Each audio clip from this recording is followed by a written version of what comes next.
Continuamos então com o estudo do livro Psiquiatria em Face da Reencarnação.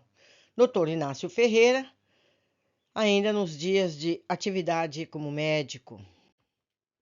Exemplo de espíritos que reencarnaram no mesmo lar com o objetivo de se reconciliarem. Vamos lá.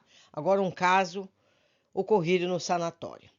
JB, aqui somente a inicial para não dar o nome da pessoa. Criança ainda com 12 anos de idade, no seio de família composta de pais e irmãos, convive regularmente bem com todos, com exceção de seu pai, contra o qual era manifesta a sua repulsão. Obediente, trabalhador, tudo para ele estava bom, mas bastava o pai chamar de atenção para qualquer falta ou ordenar-lhe fazer qualquer serviço para que se revoltasse com tanta violência que por 4 vezes ficou completamente desvairado, sendo preciso interná-lo no sanatório. Olhe só, com 12 anos. De todas as vezes que foi internado, com um espaço de 8, 10 dias, ficava completamente bom.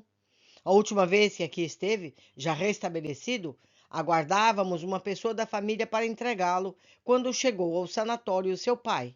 Ao vê-lo, operou-se no menino uma mudança radical, denotando temor e receio, um misto de ódio, e o vimos correr para um lado de um enfermeiro, exclamando: "Não, pelo amor de Deus, com ele eu não vou.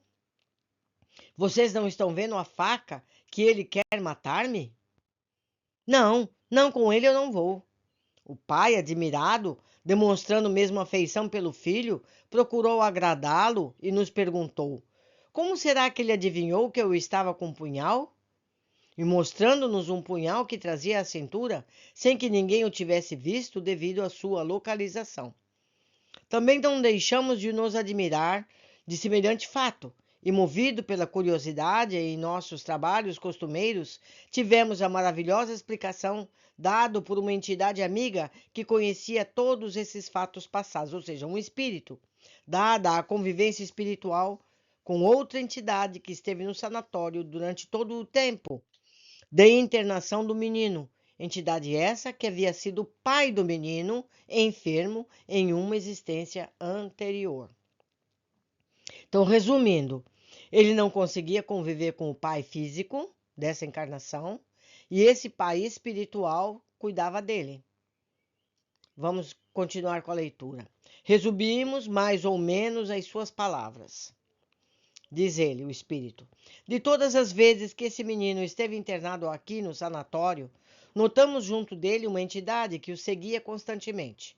Apresentava-se com um senhor já de idade, alma simples, desses tipos de sertanejo, afeito aos trabalhos do campo, resignado com a árdua tarefa de cada dia para o cumprimento das suas obrigações, sustentando uma família numerosa.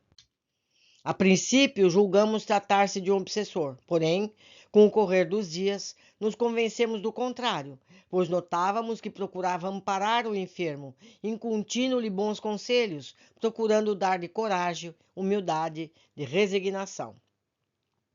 Deixamos que permanecesse junto da criança, movidos pela curiosidade e mesmo por essa atração que todos nós sentimos, encarnados e desencarnados, por todos aqueles que denotam sofrimento e preocupação.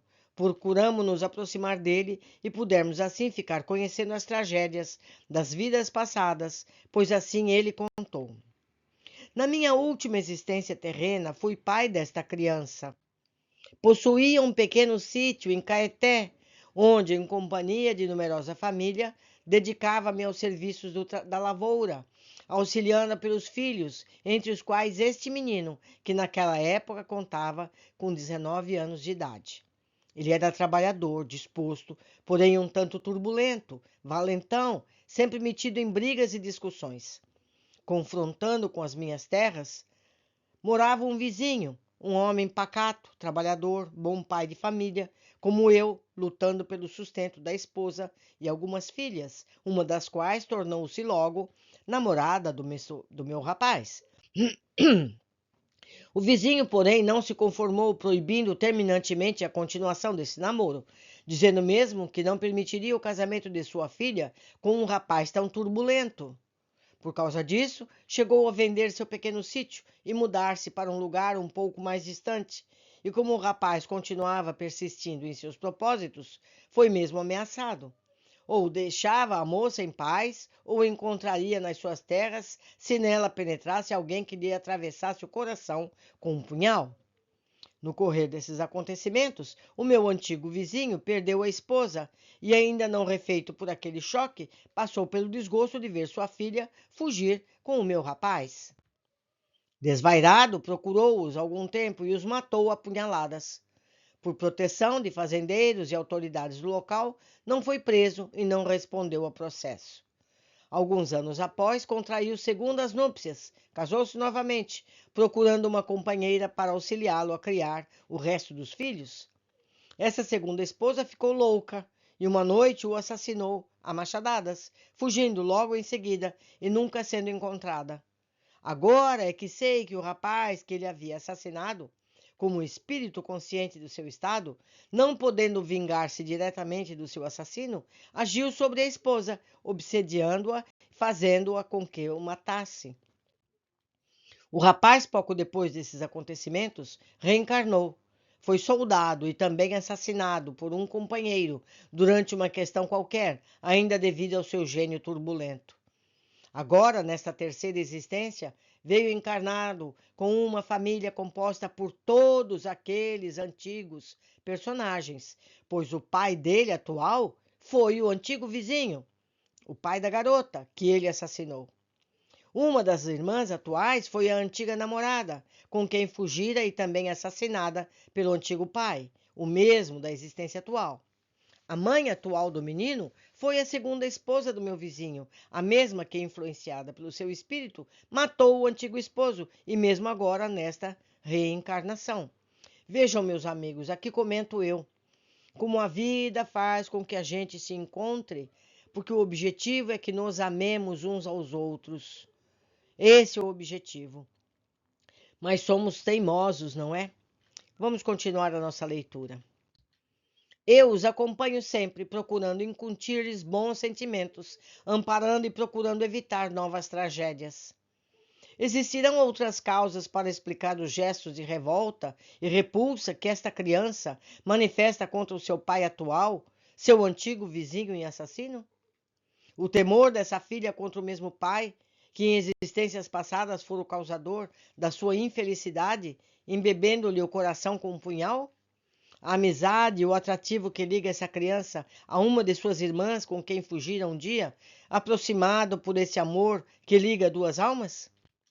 Existirá outra coisa capaz de explicar a desconfiança e o temor que a mãe atual nutre pelo filho, pressentindo nele o espírito mau e vingativo que sobre ela agira, fazendo com que assassinasse o antigo esposo, com o qual vem viver agora? E o espírito desse pai, como viverá em sobressaltos, pressentindo de um lado o filho e a filha que assassinara, e do outro a esposa que, louca, desvairada, lhe cortara também o fio de sua existência? Quanta beleza, quanto deslumbramento serão antevistos quando a ciência dos homens resolver olhar através dos resposteiros do mundo invisível aos nossos olhos materiais. Quanta explicação encontrará para afirmar a diretriz dos ensinamentos? Quantos fatores até hoje ocultos não deslumbrará através dos túmulos? Fatores capazes de construir o arcabouço da verdadeira ciência futura, já não mais paralisada nos charcos das dúvidas, das incertezas e das concepções errôneas. Existirá outra causa capaz de explicar a transformação e as palavras, os gestos dessa criança quando viu o pai à sua frente? Teorias e concepções existem muitas, porém tão frágeis que não resistem às aragens dessa verdade sublime. Reencarnação.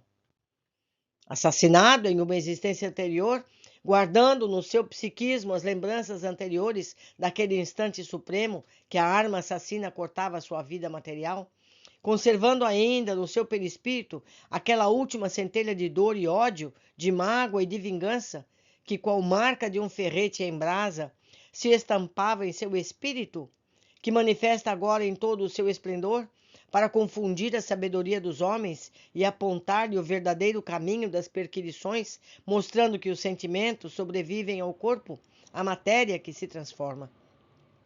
Reencarnou tendo por pai o próprio assassino, por mãe a mesma que enlouqueceu, a fim de que, ligados pelos laços consanguíneos e aproximados durante uma existência inteira, pudesse, com o pai, velar pelo prolongamento de uma existência que outrora havia cortado estupidamente, e outro, como filho, para que aprendesse a perdoar, em retribuição aos trabalhos, aos carinhos, ao afeto que sempre de, a quem sempre deseja se vingar.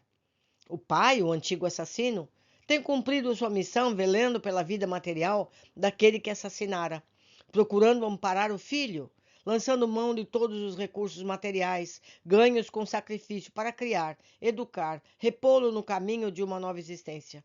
O filho, por sua vez, menos preparado na sua vida espiritual, ainda não soube perdoar e não soube esquecer. Pressente naquele corpo que representa o seu pai, o espírito que outrora levantara a mão e empunhara um punhal para assassiná-lo. A vida em comum dessas criaturas será, quase na certeza, pontilhada de desgostos, temores, pois existe entre elas, bailando entre suas auras, uma mão invisível empunhando uma lâmina tinta de sangue, e cada uma dessas gotas de sangue representa um desgosto, uma contrariedade, que só se transformará em dívidas resgatadas se tiverem a ampará-las a resignação, a humildade, a grandeza de coração, bálsamos que atenuarão a dor de um e transformarão o ódio e o rancor do outro. Daqui, de muito longe, só pedimos a essa sabedoria divina para que o braço do assassino não se levante. Ainda, um dia, contra o assassino, procurando mergulhar no seu coração a mesma lâmina que ainda baila defronte de seu espírito. Lâminas que as brumas de uma existência espiritual foram incapazes de fazer desaparecer do seu psiquismo. Meus amigos, precisamos olhar com mais carinho as situações que a vida nos traz. O objetivo nosso é sempre amar e perdoar, porque é o único caminho para a evolução. É difícil, sim, lógico que é difícil, mas não é impossível. Não é impossível. Podemos superar e seguir adiante. Por hoje ficamos aqui aguardando no próximo capítulo. Abraços!